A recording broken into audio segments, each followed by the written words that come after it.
जय जगन्नाथ सांग माने शुभ संध्या। आपण माने केमती अछंती? भल अछंती ना? आशा करुची आपण माने भल थिबे। मु भी भल अछि।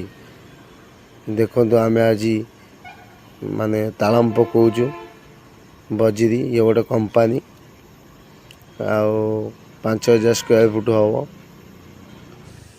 या पर मनीष कोटा बदल मेसीन चलुची पूरा पालसिंग होची। आपण को वीडियोटी केमती लगुच प्लीज कमेंट बॉक्स में जनातु। भूलिए लाइक टे एवं सब्सक्राइब टे करंतु। आपण भल पाया सबुदिन आम दरकार।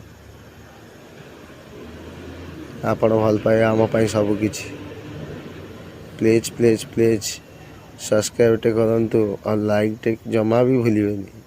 कमेंट बॉक्स निहाती जनातु। भूल थे जन ठीक थे भी जनातु।